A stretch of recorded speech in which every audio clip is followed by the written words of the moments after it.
A1, Prabowo ngamuk-ngamuk masa caleg PKS menjadi direksi BUMN. Diamnya Prabowo bagi saya menarik, karena orang yang selama ini begitu aktif menyampaikan pendapat di media, baik kritik ataupun sekedar nyinyiran, setelah menjadi menteri mendadak diam.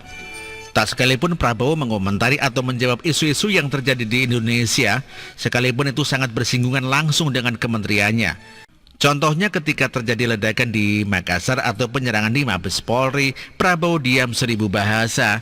Padahal sebagai Menteri Pertahanan, isu-isu terorisme mestinya menjadi urusan Prabowo. Bagi saya ini janggal. Sebagai pejabat publik, jelas Prabowo punya tanggung jawab kepada masyarakat terkait apa yang terjadi di Indonesia.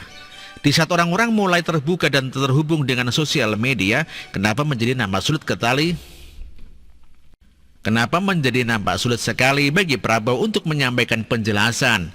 Hari ini saya mendapat informasi terkait Prabowo ada hubungannya atau tidak dengan sikap diamnya selama ini. Tetapi dari pandangan saya ini sangat berkaitan. Jadi saya sempat protes ke beberapa grup relawan terkait penunjukan Dewan Direksi PT PAL, perusahaan BUMN bergerak di bidang industri galangan kapal. Ada 3 direktur yang baru dilantik. Mereka adalah Iqbal Fikri, Kaharudin Jenod, dan Kuncoro Pinardi. Saya protes karena Kuncoro Pinardi setahu saya adalah caleg PKS Dapil Jawa Tengah. Ini kenapa malah menjadi dirut BUMN?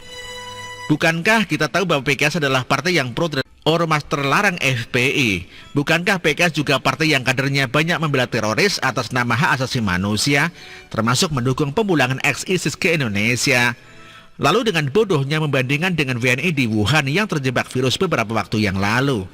Saya sebagai relawan mungkin bukan siapa-siapa, nggak terlalu banyak memberikan dampak terhadap kemenangan Jokowi, amin.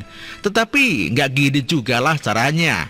Malah menempatkan orang-orang perusak NKRI di jabatan strategis BUMN.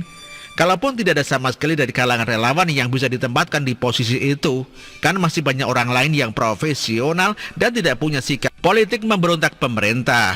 Katanya kita berjuang untuk meraih merah putih tanpa pamrih. Kok hasilnya malah merangkul orang-orang pro-radikal masuk BUMN untuk mengumpulkan logistik politik. Ini apa-apaan? Gara-gara saya protes cukup keras, tiba-tiba salah seorang relawan menenangkan saya lewat japri. Ya, sabar-sabar katanya. Dari kawan saya inilah kemudian terbongkar sebuah cerita sangat sengit. Dia menjadi saksi langsung melihat Prabowo menekan marah-marah pada Kementerian BUMN terkait penunjukan Dewan Direksi PT PAL dan PT lain yang tidak bisa saya sebutkan namanya. Hal ini disebabkan Kementerian BUMN menolak nama-nama yang diusulkan oleh Prabowo karena mereka sudah punya calon nama yang potensial dan dianggap tepat untuk mengisi Dewan Direksi di 2 perusahaan itu. Tak dijelaskan bagaimana cara Prabowo marah-marah dan menekan, entah sambil gebrak meja atau sampai lempar HP ke muka Erik. Pokoknya marah besar, murka. Gara-gara kasus ini sampai Presiden harus turun tangan menengahi karena menteri ataupun Menko yang lain sudah tidak mampu. 2 orang itu pun disidang, mirip kayak anak yang habis berantem cakar-cakaran. Setelah disidang, keduanya diminta baikan, salaman dan cipika-cipiki. Presiden minta Prabowo menghadiri Kementerian BUMN terkait penunjukan Dewan Direksi.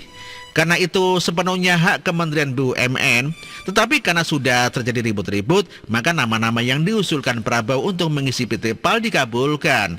Sementara untuk PT lain, nama-nama usulan Prabowo ditolak.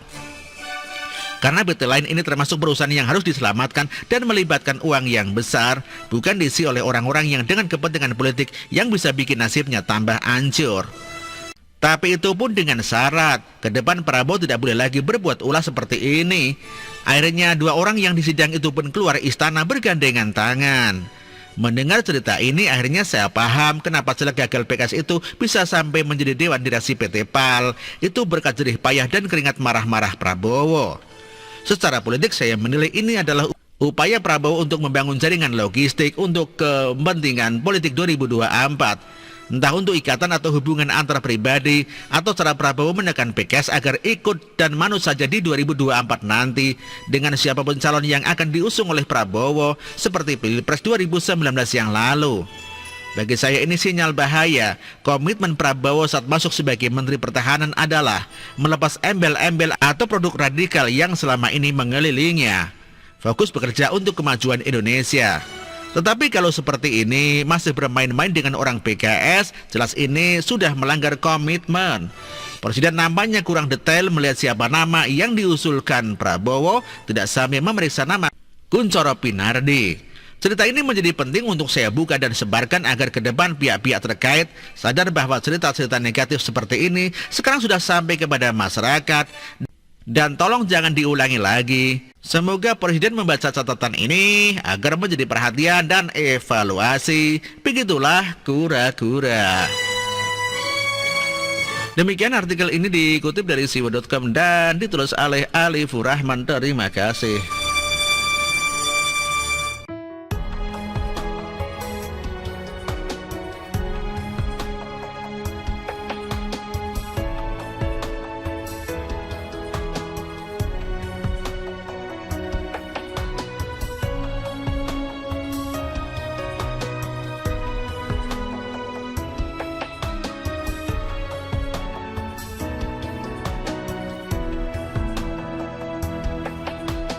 Bersih, jujur dan merakyat, berbuat demi masa depan kami. Sosok pemimpin tegas pemberani.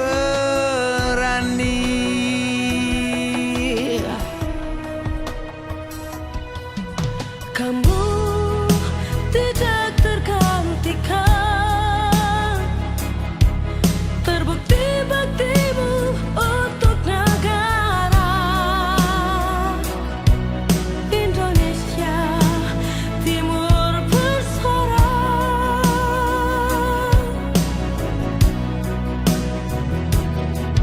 Siang dan malam kau bekerja demi anak bangsa. Jangan menyerah, rakyat mendukungmu. Bekerja nyata dan membangun tanpa kenal lelah. Tetap Jokowi 2 periode.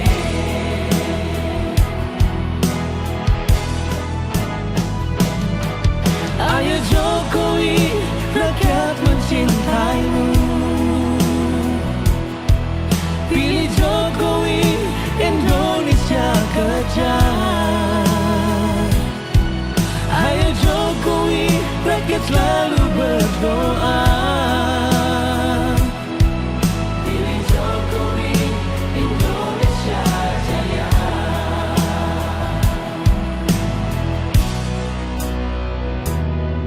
Siang dan malam kau bekerja demi anak bangsa. Jangan menyerah, rakyat mendukungmu. Bekerja nyata dan membangun tanpa kenal lelah. Tetap Jokowi 2 periode.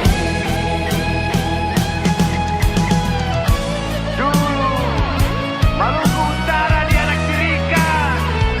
Dengan adanya Jokowi bekerja untuk membangun dan terus membangun.